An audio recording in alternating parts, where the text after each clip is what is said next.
hermanos, soy el padre Jairo Velázquez.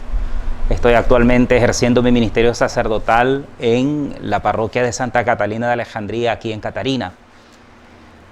Estamos cooperando, ¿verdad?, con este proyecto de querer acercar más la palabra de Dios al entendimiento de nuestros fieles laicos, para que tengan una mejor comprensión de ella, también pues ellos puedan motivar su fe y de esa manera perseverar, sobre todo en tiempos difíciles como el que nos toca pues ahora vivir.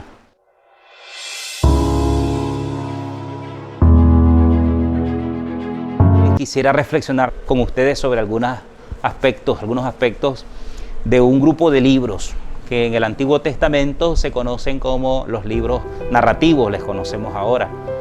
El Antiguo Testamento, la Biblia judía, la Biblia hebrea, está compuesta por lo que se llama la Tanakh. Tanakh significa los libros de la Torá.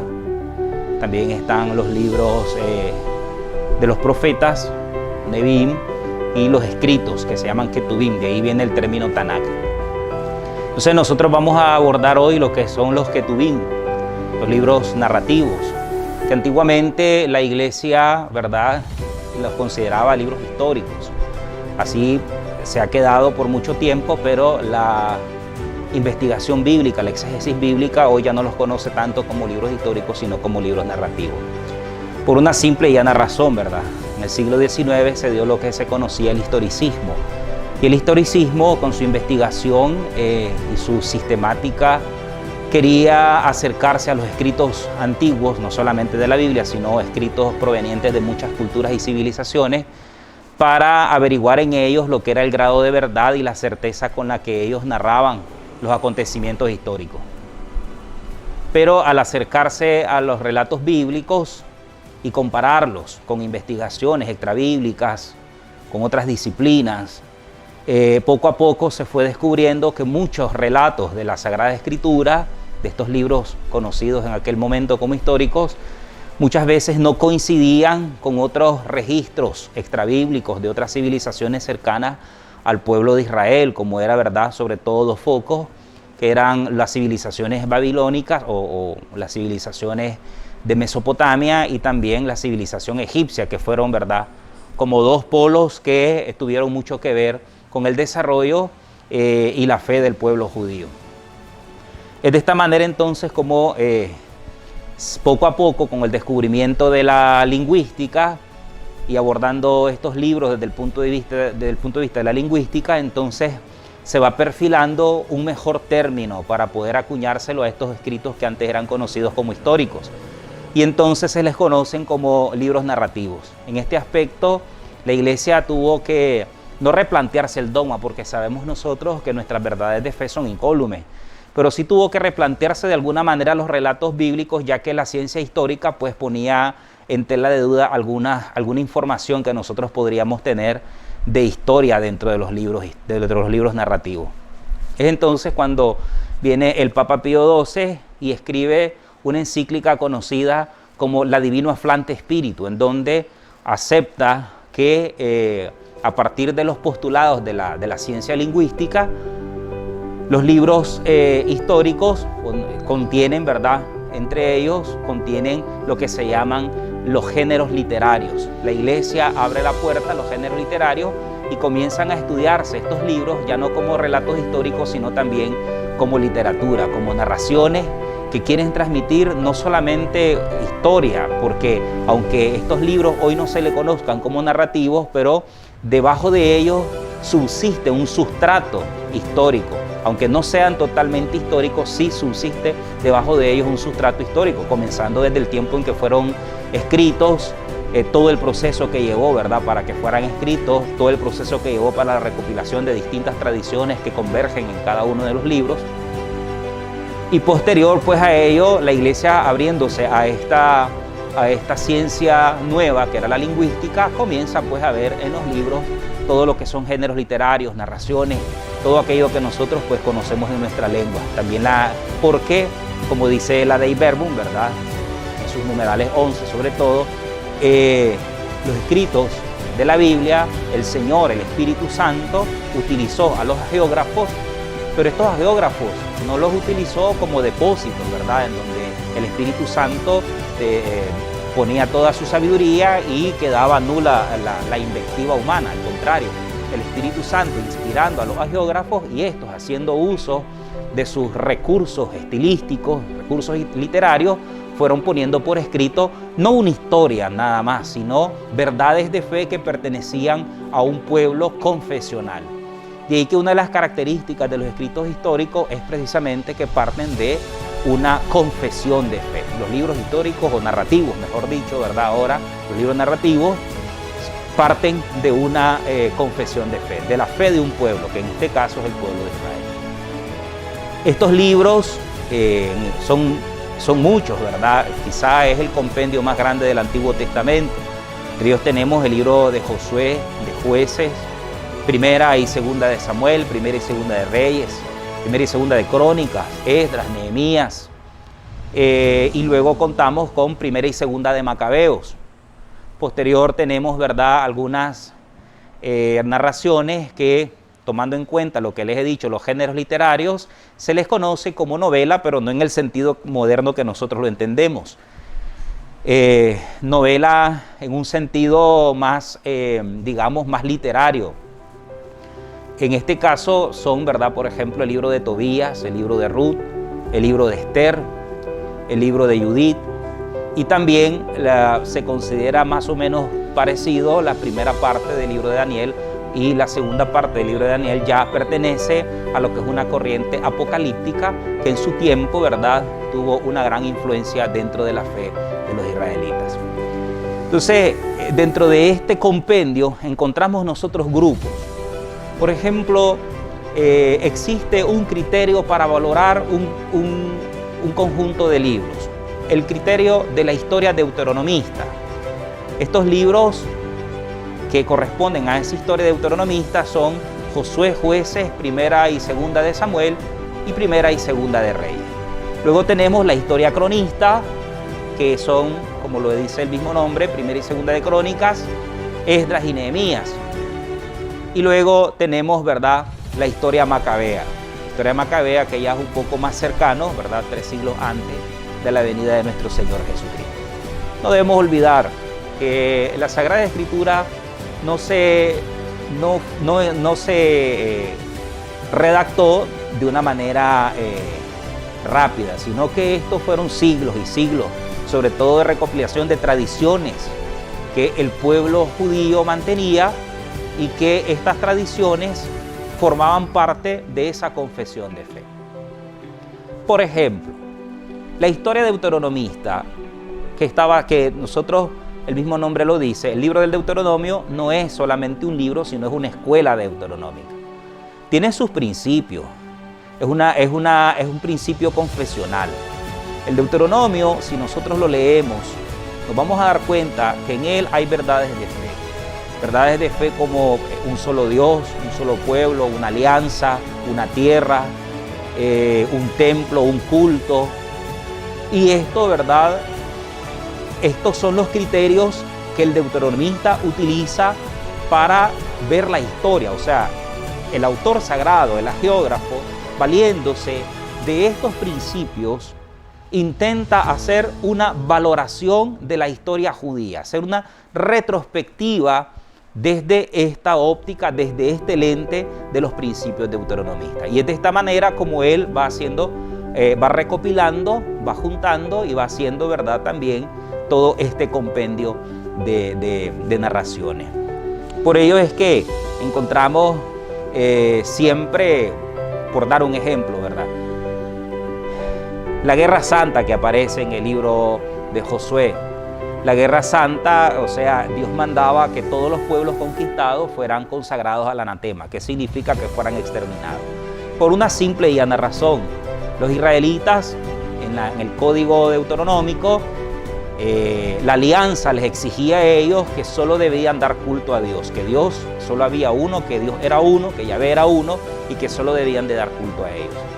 Cuando los israelitas entran a Canaán, se encuentran con pueblos que adoran a otros dioses, que tienen otras costumbres y que estos dioses, por supuesto, como la misma Sagrada Escritura lo dice, eran dioses paganos, dioses que no existían, que eran dioses inventados, no eran dioses revelados como el Dios del Antiguo Testamento, un Dios revelado a su pueblo, un Dios que actúa en la historia del pueblo y que esta actuación, ¿verdad?, es en características salvíficas. Ese es el principio, ¿verdad?, por ejemplo, del Éxodo. Entonces, a partir de aquí, los historiadores o los geógrafos, los escritores sagrados, valoran pues la historia. Entonces, la Guerra Santa, de la que nos habla el libro de Josué, decía que debía de consagrarse a todos los pueblos al anatema. ¿Qué significa el exterminio? Ni siquiera podían quedarse con parte del botín que los israelitas habían conquistado al haber destruido a un pueblo. Por una simple y llana razón. Dios no quería que los israelitas se contaminaran con absolutamente nada de los otros pueblos, de sus dioses, de sus costumbres, de sus ritos y de sus modos de vida. Esto es una cosa importante también, o sea, la religiosidad no solamente es una cuestión desencarnada, al contrario, Dios quería que los israelitas vivieran una fe encarnada en la vida concreta. Por eso todos los mandamientos, el compendio de mandamientos que encontramos nosotros en el libro del Deuteronomio, también, ¿verdad?, el Código de la Alianza, en el libro del Éxodo y también el Código Levítico. Entonces, de esta manera, como el historiador sagrado, a partir de estos principios deuteronomistas, va valorando toda la historia que se encuentra en estos libros, como ya los he mencionado, Josué, Jueces, Primera y Segunda de Samuel y Primera y Segunda de Reyes. Luego tenemos al cronista. El cronista, digamos que pertenece a un contexto histórico diferente, porque cada libro tiene un contexto histórico diferente. El cronista se supone, junto a Esdras y a Nehemías, se supone que nos encontramos después de uno de los acontecimientos más importantes que le tocó vivir al pueblo de Israel y que puso en tela de juicio lo que era la fe de este pueblo, como es el destierro. En el año 586 a.C., Nabucodonosor entra a Jerusalén, destruye Jerusalén, se lleva deportado a los judíos. En Jerusalén queda apenas un resto, la gente más pobre, la gente más humilde. Nabucodonosor se lleva a Babilonia a todo lo que era la esfera política de su tiempo, la alta esfera de Judea, y toda esta gente pues va al destierro. Pasan 40 años en el destierro y no es hasta que el imperio persa conquista todo el cercano oriente que ellos pues pueden regresar a Jerusalén. Una vez que regresan, entonces viene la narración de Esdras y Nehemías, y con Esdras y Nehemías se supone que nace un periodo que se llama el periodo judío. Ahí es donde nosotros propiamente podemos hablar del judaísmo como tal. ¿Por qué? Porque entonces viene ese intento de restauración, pero un intento de restauración que tiene que ver con los estamentos que antes formaban parte de la identidad del pueblo, y entonces hay todo un movimiento que lo que quiere es despertar un sentido nacionalista en los judíos que habían regresado, por supuesto con muchos problemas, porque no es lo mismo un grupo de personas que viven 40 años en otro lugar donde ya han hecho sus vidas, donde ya han hecho muchas cosas, ¿verdad?, y encontrarse ahora con gente que se había quedado, los más sencillos y humildes, encontrarse que ya ellos habían hecho sus vidas en Jerusalén. Entonces esto provocó ciertas dificultades que las abordan sobre todo algunos profetas. Por ejemplo, el segundo Isaías, el tercer Isaías, ¿verdad?, abordan esta problemática de fondo. Entonces, en este momento de restauración, en este momento de reconstrucción, ¿verdad?, es donde nace pues este compendio que se llama el cronista, y también lo que son las obras de Esdras y Nehemías, porque ellos intentaban rehacer todo lo que era lo que antes formaba parte de su identidad. Y entonces es que el cronista viene, ¿verdad? Y si nosotros observamos toda la obra de las crónicas, nos vamos a encontrar que hay un sinnúmero de genealogías. ¿Por qué? Porque ellos querían que esta generación nueva que había regresado del destierro legitimar una cosa importante, interesante, ¿no? En el Antiguo Testamento, después del destierro, era la legitimidad. Entonces ellos querían legitimar que esta gente que había regresado del destierro para restaurar Jerusalén pertenecía a todos aquellos grandes personajes de la Sagrada Escritura de la que nosotros tenemos conocimiento pues en los otros libros, como es, por ejemplo, la Torá. Es así como viene este intento y nace el Nuevo Testamento. Ahí nace el fariseísmo, viene una situación difícil, ¿verdad? Por esto de la legitimidad viene una situación difícil con relación al sacerdocio, quién es el sumo sacerdote, porque ellos no podían tener rey, porque aunque ellos habían regresado a Jerusalén, ellos no podían poner un rey porque ellos estaban dominados por el imperio persa. Entonces no podía haber rey. Los persas les permitieron regresar, reconstruir Jerusalén, reconstruir todos sus estamentos, pero no les permitían tener rey, no podían proclamar rey a nadie. Pues por eso es que viene en esta situación de que ellos quieren restaurar todo, pero no pueden restaurar la dinastía davídica. Es entonces donde se pone la esperanza en la venida de un Mesías que es descendiente de David, y entonces vienen lo que son las profecías mesiánicas. Pero bueno, supongo que eso será otro tema en otro momento, porque estamos hablando de los escritos narrativos. Y es así como al siglo IV, siglo III, llegamos a esta cuestión de legitimidad con el sacerdocio. Se perfila un imperio nuevo después de los persas, como es el imperio griego. El imperio griego quiere helenizar todo, como realmente sucedió, ¿verdad? Todo el helenismo, la filosofía, la vida de las polis griegas que todo el mundo quería imitar y se sentía fascinado por este modo de vida griego. También los judíos no escaparon a esta tentación, y entonces existían dos facciones. Una facción que era pro-griega y otra facción que era llamada los hasidim, los piadosos, que ellos querían conservar todas sus costumbres, toda su fe. Entonces viene una cuestión de legitimidad, porque los hasidim querían poner un sumo sacerdote que fuera descendiente del sacerdocio sadoquita, y los que eran prohelenistas querían imponer un sumo sacerdote que fuera a favor o que estuviera en pro, ¿verdad?, de los intereses del imperio griego. Es ahí donde hay un pleito y una situación difícil. Y este es el contexto de fondo que encontramos nosotros en los libros de los macabeos. Los macabeos, ¿verdad? Judas Macabeo, que hubo una situación que se llama históricamente como la abominación de la desolación, que es cuando el rey Antíoco Epífanes IV, al ver la rebelión de los judíos, destruye el templo y donde estaba el Santo de los Santos pone una estatua a Zeus.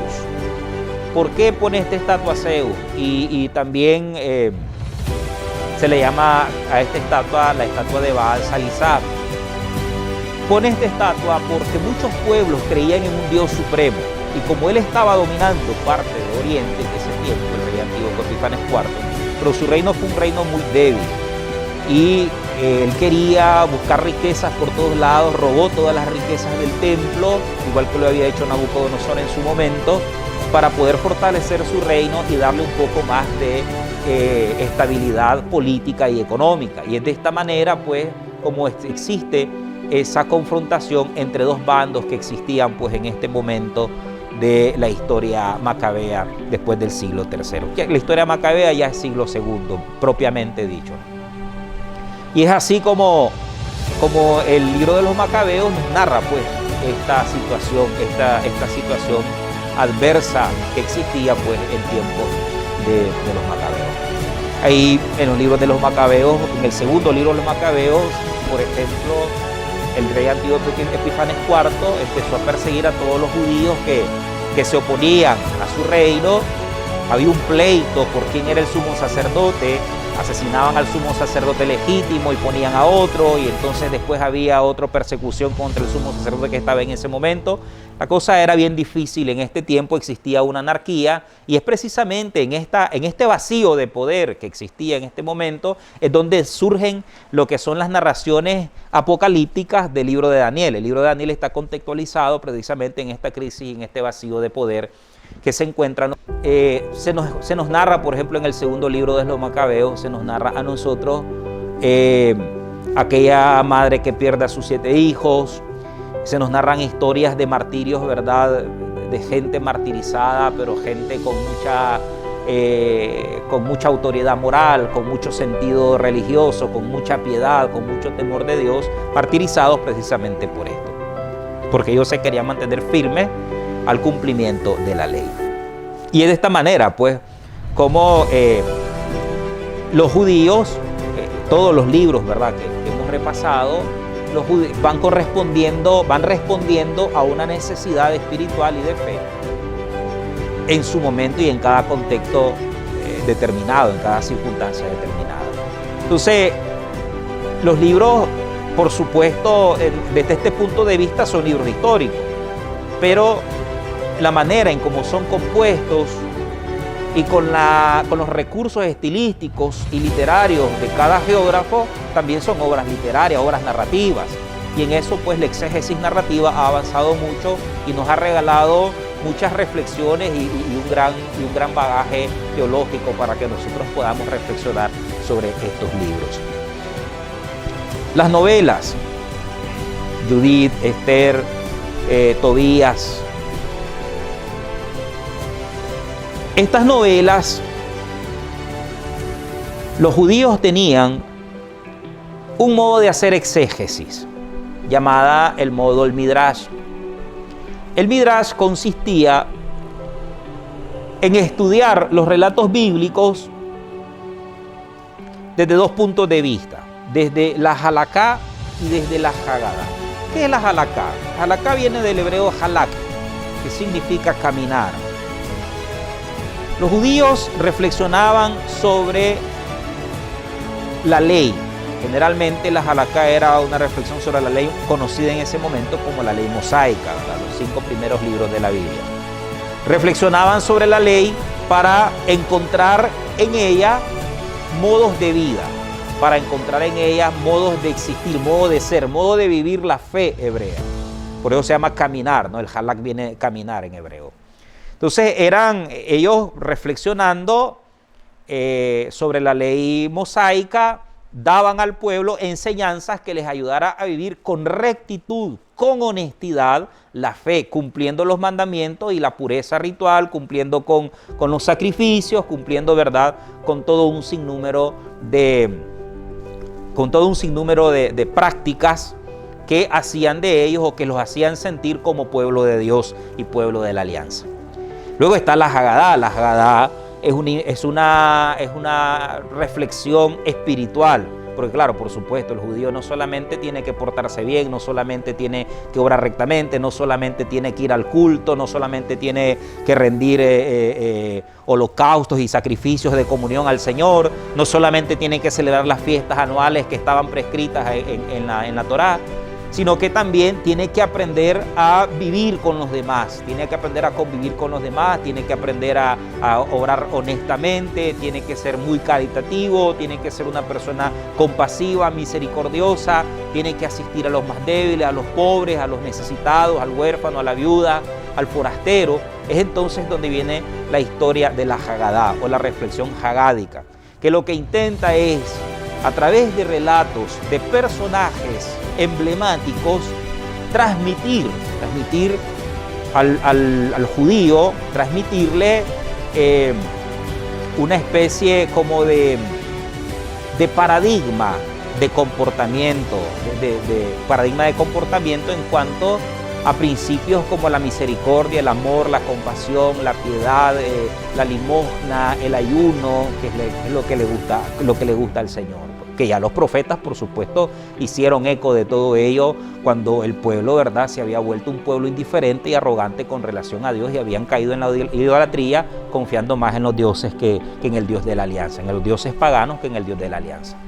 Es entonces donde encontramos, en esta parte de la Hagadá, encontramos estos relatos mirásicos, como es la historia bellísima de Tobías, ¿no?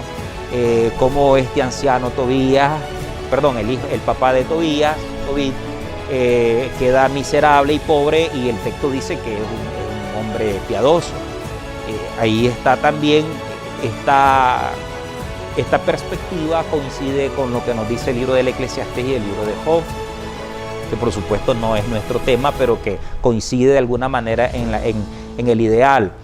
Este hombre, Tobit, era piadoso, dice que su piedad llegaba hasta el punto de que él era capaz de ver a una persona desconocida muerta, tirada en la calle, y él le le daba digna sepultura. O sea, su piedad era grande, tenía una muestra de piedad increíble. Sin embargo, esto no le era suficiente a él porque había quedado en desgracia, y en una ocasión que él estaba acostado dice que perdió la vista. Pues, o sea, el hombre estaba miserable y enfermo. Entonces el punto es cómo se podría en estos relatos, cómo conciliar uno de los aspectos más importantes, uno de los aspectos teológicos más importantes del Antiguo Testamento, que es la teología y la retribución. La teología y la retribución que decía: si cumplís los mandamientos del Señor y vivirás rectamente, Dios te va a premiar con una larga vida, con grandes bienes materiales y una gran descendencia. Tobit era un hombre piadoso, sin embargo, era pobre y le pasa esta desgracia, ¿verdad?, de perder la vista. Sin embargo, en medio de su desgracia, cuando nosotros vemos en la primera parte del libro de Tobías, vemos cómo este anciano Tobit llama a su hijo, le manda a hacer una misión, le encomienda una misión, pero antes de enviarlo a la misión, lo comienza a aconsejar precisamente con criterios propios de una vida recta, de una vida honesta, de una vida sincera, piadosa. Le pide que practique la limosna, que le tema al Señor, le da un sinnúmero de recomendaciones. Nosotros nos preguntaríamos, pero ¿cómo este hombre que está sufriendo enfermedad y que está en la miseria sigue creyendo en Dios y le aconseja a sus hijos que siga este mismo camino? O sea, podríamos nosotros pensar desde un punto de vista de la lógica humana, y quizás miserable, podríamos pensar: ¿para qué voy a inducir a mi hijo a esto si yo toda la vida lo he vivido y estoy en este plan? Eso es un poco, ¿no?, la dinámica con la que nosotros tenemos que acercarnos a estos libros. El libro de una de las novelas bellas, ¿verdad?, el libro de Ruth. Ruth, una moabita, no era del pueblo judío, vivía con su suegra Noemí. El marido se le muere. Muriéndose el marido, ya no hay ningún tipo de parentesco entre Ruth y Noemí. Sin embargo, Ruth, cuando Noemí quiere despedirla junto a su otra nuera, Ruth le dice: no, desde hoy tu pueblo será mi pueblo, tu Dios será mi Dios y tu tierra será mi tierra.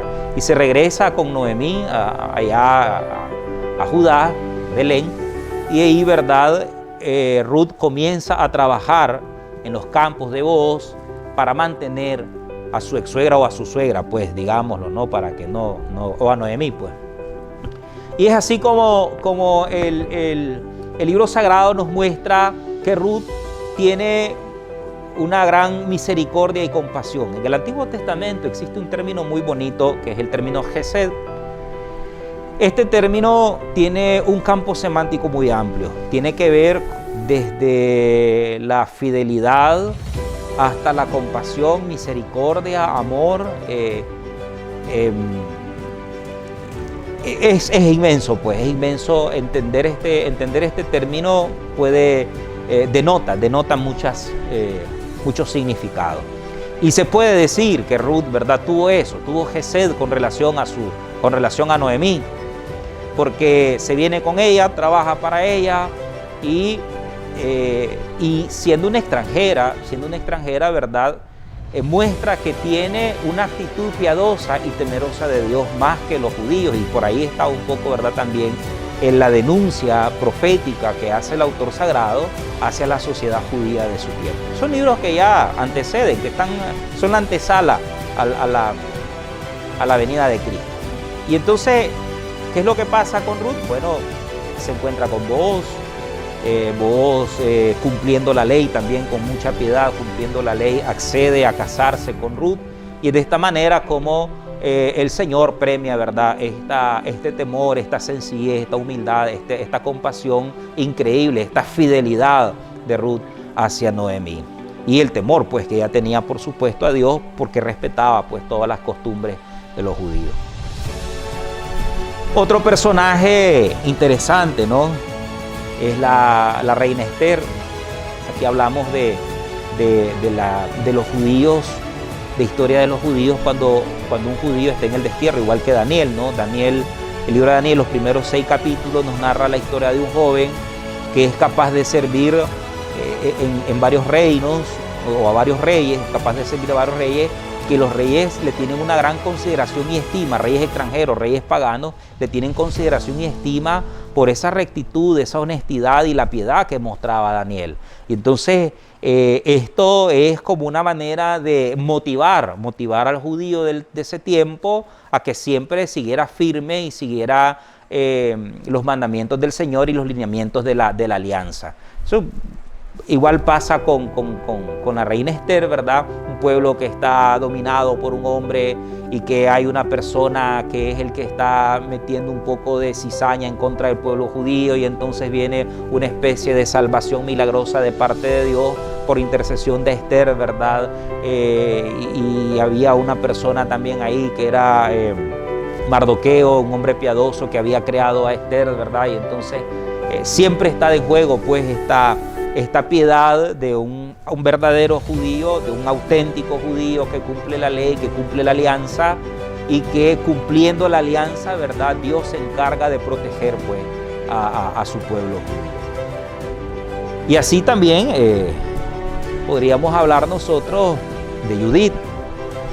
Judith dice, solo voy a mencionar esto, el libro de Judith dice que ella era una mujer muy bien parecida, delgada, pero cuando el texto sagrado habla de ser muy bien parecida, nos narra inmediatamente, nos dice inmediatamente que Judith era una mujer que ayunaba, que había enviudado, que ayunaba, que oraba al Señor, era una mujer muy piadosa. Entonces su belleza ya no solamente se limita a una cuestión de física, a una cuestión material, sino que la belleza de esta mujer es una belleza espiritual, pues, y que igual que la narración de Tobías, así como Tobías logró exorcizar el demonio Asmodeo a través del olor de aquellas vísceras del pez puestos en las brasas, de una manera tan sencilla, un demonio que había matado a 7 maridos de la esposa de Tobías, así como lo exorciza de una manera con un remedio casero, digamos. Ahí está un poco la ironía, ahí viene la cuestión de la ironía. Por eso les decía yo que los libros están cargados de muchos géneros literarios, de recursos estilísticos. Entonces el autor utiliza la ironía en este momento de la exorcización del demonio Asmodeo. De igual manera, en el libro de Judith, una mujer muy piadosa, orante, ¿verdad?, al Señor, es capaz de matar, ¿verdad?, a un general que viene conquistando grandes territorios y que viene también destruyendo reinos poderosos. Al final, el final de su vida está marcado por la sencillez, la humildad, la piedad y el temor de Dios de una mujer, como era pues el personaje de Judith. Es de esta manera, pues, hermanos, como yo he querido con ustedes reflexionar, ¿verdad?, acerca de estos libros. Historias bellísimas, historias lindas. Tienen mucho que transmitirnos, tenemos mucho que reflexionar todavía. Yo tenía un profesor en la universidad, existe, creo, también un libro, mencionaba él mucho ese libro. En italiano se dice la alianza mai rivocata, se dice. Significa la alianza, podríamos traducirlo como nunca cancelada, ¿verdad? Una alianza que nunca caduca, y se refería este libro a la alianza del Antiguo Testamento. Dios hizo una alianza con un pueblo, y esa alianza, ¿verdad?, así como ha hecho una alianza con nosotros a través de Jesucristo en el cristianismo, esa alianza todavía pervive, todavía subsiste, ¿verdad?, porque Dios es un Dios fiel hasta el final, como dice el Salmo 100.